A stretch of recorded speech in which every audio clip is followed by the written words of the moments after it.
We need to talk about this Runaway Jaguar I-Pace.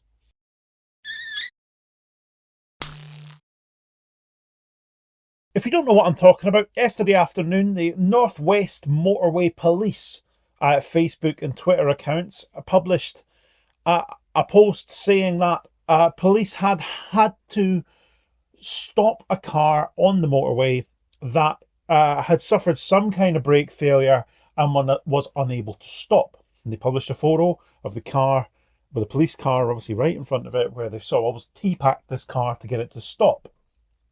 And that car is very clearly a Jaguar I-Pace.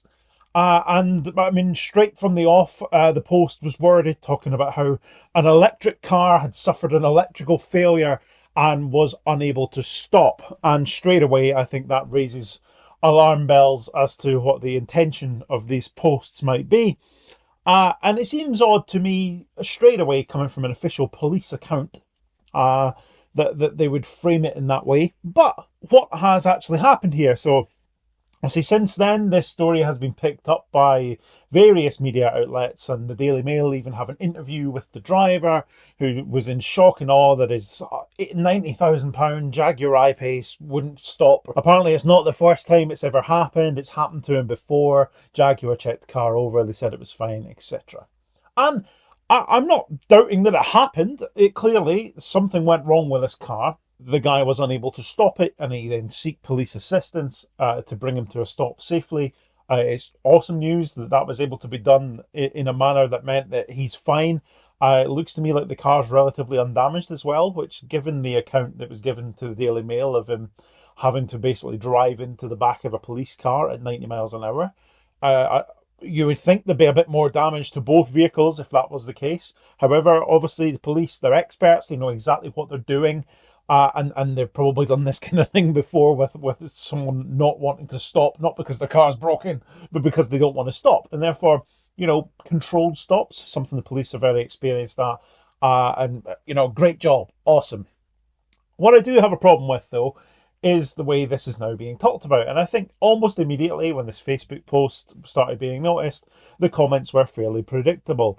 Oh, ho, ho, those dangerous electric cars. They'll never have an electric car. They're so dangerous.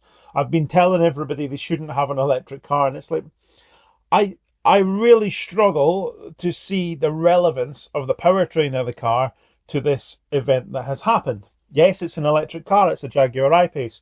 But does the fact it's electric mean that this event was more likely or less likely to happen? No, absolutely not. Yes, it has basically the equivalent of an automatic transmission, so you can't force it into neutral because you don't have sort of full control over that. In a manual car, when you select neutral, you're physically selecting the neutral position on the gearbox and taking it out of gear. In an EV, you're not doing that. You're relying on the electronics doing their thing. When you shift to the neutral position, that it actually puts the drivetrain in neutral and stops the power being applied to the wheels. But that's also the case for the vast majority of modern automatic transmission vehicles with petrol or diesel engines. The gear selector isn't physically connected to the transmission. It's electronic, and it will send a signal saying that you've selected neutral, and it will do its thing. So exactly the same failure mode where you're unable to select neutral to stop the car from accelerating would happen with any automatic transmission vehicle, not just an electric vehicle. Furthermore, in the Daily Mail article, it says, I tried to press the brake and the car sped up to over 100 miles an hour.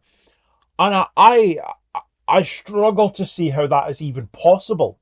The brakes in any car sold in the UK and Europe has a physical connection to the braking system for the brake pedal. There's no brake by wire. You will have servo assistance, which in an EV is an electronic unit that builds a vacuum that aids the brakes. You also find similar brake booster systems in diesels, which don't have the same pressure to take that off the vacuum system of the engine like a petrol engine has. Therefore, this isn't a new concept, and it's not something that is EV specific. But ultimately, that brake pedal is directly connected to the hydraulics for the braking system. Therefore, if you stamp on the pedal hard enough, you will generate some kind of braking effect.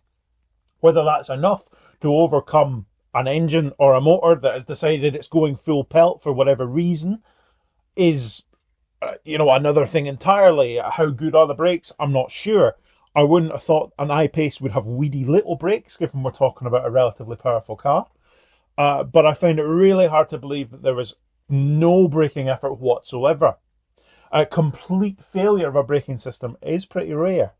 And obviously, you've had split circuit braking systems for an awful long time now, and the one in the Jaguar I-Pace will be no different. So, was the chances of a brake failure heightened because it was an electric car? No, not any more so than it is in a diesel, where it has a very similar vacuum pump system. So I'm failing to see the connection there between this failure mode and the fuel type. And then the car kept accelerating and was doing over 100 miles an hour. Well, unintended acceleration incidents have happened in the past. Toyota obviously had a massive issue with that a number of years ago.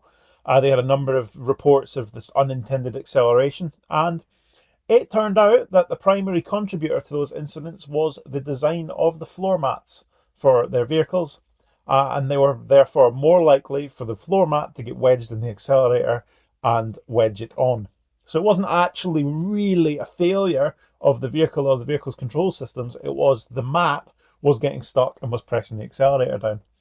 And therefore, unintended acceleration incidents that are actually caused by mechanical failure or electrical failure are very rare.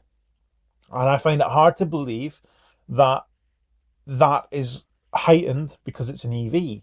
It has the same safety systems as any other car. It should have the same overrides. So I know in a lot of cars that have an electronic parking brake, because you might say, well, if it had a manual parking brake, I'm in my Citroen Ami and it has a manual parking brake, which you can just pull on, you'd at least be able to have some kind of effort to slow it down if all the other systems have failed. If you have an electronic parking brake, which the Jaguar I-Pace will have, then that is more difficult to engage whilst you're moving. However, the majority of electronic parking brake systems, if you hold the button, if you're driving, you pull the button up and hold it, it will perform some kind of emergency stop type maneuver. Because at the end of the day, they don't call it the e-brake in America for nothing, right? We call it the parking brake, but they call it the e-brake because it's meant to be able to give you some kind of emergency braking. And even when it is an electronic parking brake, it does do that. Are electric cars inherently dangerous? And are they more dangerous? And is this indicative of anything? No. Do Jaguar Land Rover potentially have a big quality problem? And is that something they should be looking at? Yes, absolutely. I mean, I do hope that they're going to fully investigate this and they're going to tell us what went wrong and why. I think I'm most concerned by the suggestion that this has happened before to the same car and the same driver. And therefore, if there is an inherent design flaw with the I-Pace, and potentially one that could affect other Jaguar Land Rover vehicles, because let's be honest, part sharing and stuff is very common, then I do hope they'll do everything they can to discover what the problem actually is and do something to solve it. That would appear to be the least they could do to put people's minds at rest. I mean, if I had an I-Pace, I would find this worrying. But if I had any other Jaguar Land Rover product, I would also find this very worrying, because the I-Pace doesn't have anything about it that inherently means it's more likely to suffer from this kind of event. And that was really the purpose of this video. It was a little bit of a rant. To let me know what you think in the comments. Do you think that an electric vehicle is inherently more likely to suffer from one of these types of incidents than a petrol or diesel car? I mean, I think I've made it very clear where I lie on this issue. And I think it's just typical of any slightly negative story that involves an electric vehicle just gets spun out of control and everybody starts talking about how it must be because it's an EV. And I don't believe that at all. But I would love to hear your thoughts. So do let me know what you think in the comments. But that is all for this video. Thank you very much for watching. I'll see you next time.